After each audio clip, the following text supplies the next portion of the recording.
You disagree with the bear's assertion that that is the least viable element of the foundation, which they would claim is the weakest.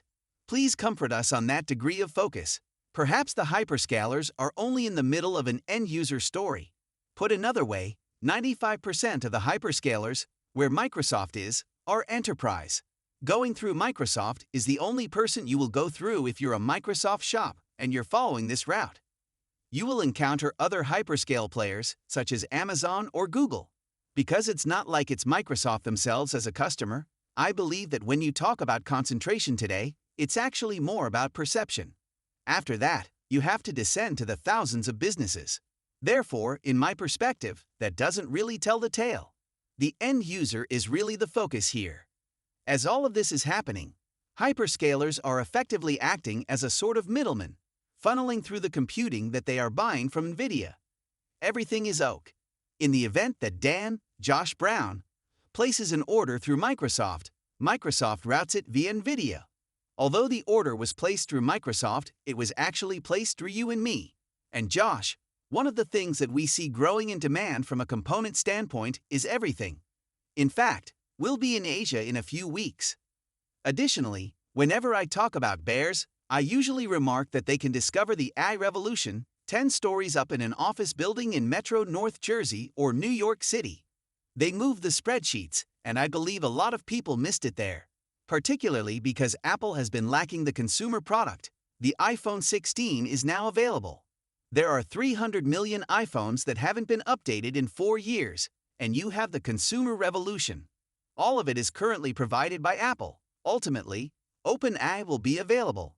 Nvidia will undoubtedly be very helpful. We're heading back to Apple in a moment, but first I have a question for you regarding Blackwell. It was mentioned at the opening of the program. So Blackwell, if I'm mistaken, please correct me for those who are unaware. Hopper is the state-of-the-art standard system that Nvidia is now offering. Blackwell is the upcoming version, which Jensen Huang previously mentioned as a step function modification.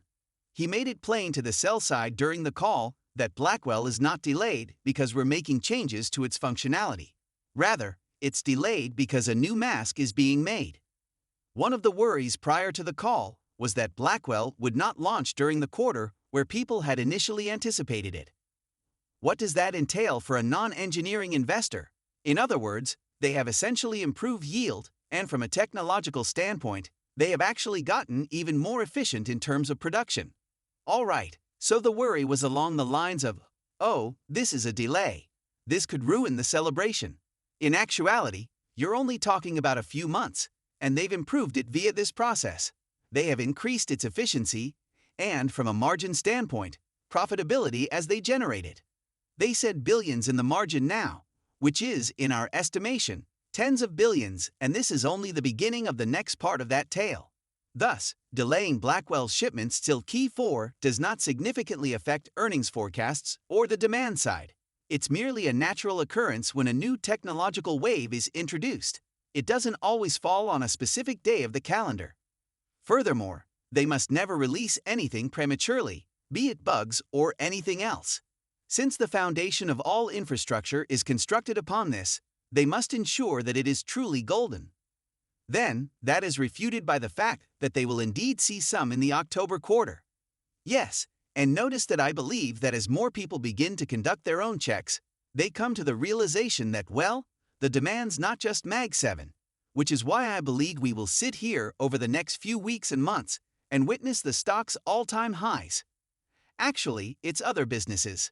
Not only that, but you haven't even reached out to Europe worldwide. The tale we're talking about this century is actually much more US-centric, with some China falling outside the restrictions.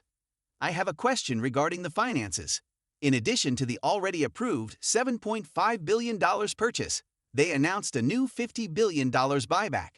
Would it make sense for them to implement this authorization, or should they simply hold on to it in case there is a market-wide sell-off or anything similar?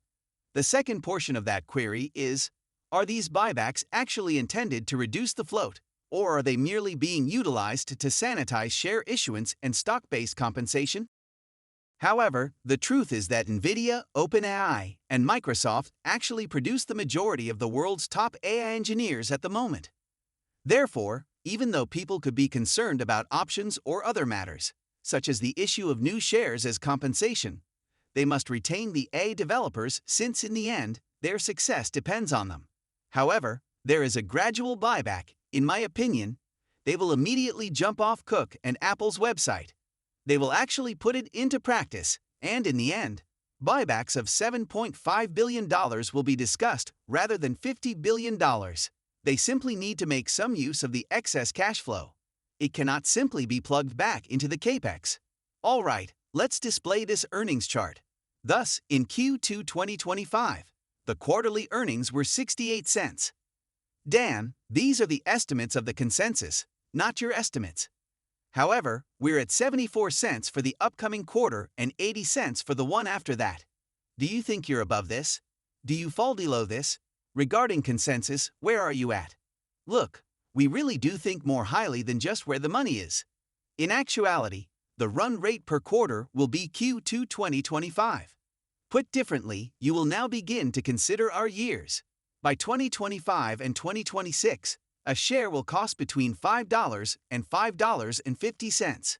Put another way, that essentially means that $5 of earnings power is the amount you should be focusing on if you decide to purchase this stock. That's my perspective on it.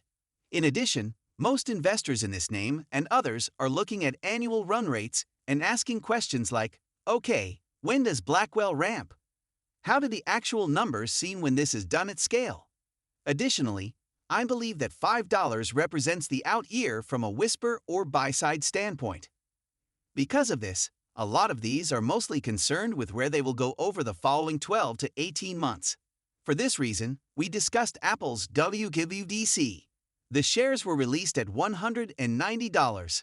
Nothing is known about them, and as of today, it's $2.30, correct? After 2.5 months. My whole point is that the story is, I believe, lost in the initial knee-jerk reaction to some of these issues, not only for Nvidia, but also for broader tech in terms of that multiplier, the $1 to the $8 to $10 multiplier, which is, in my opinion, the most significant development for the tech industry as a whole. That means you earn 25 times the earnings power at a $5 yearly run rate. That puts the stock where it belongs. Math was not my major. After that, you begin to consider it as worth $125, and in the end, you realize, you start to actually $5 to $6 earnings. Are you able to reach $175 or $150?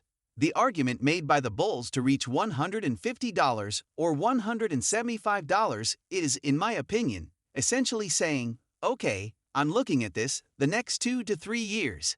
As everything works out, this company may have $5 to $6 in earnings power. That's kind of the bull case as all of this unfolds if you're looking farther ahead. Please let me know if you require any further changes.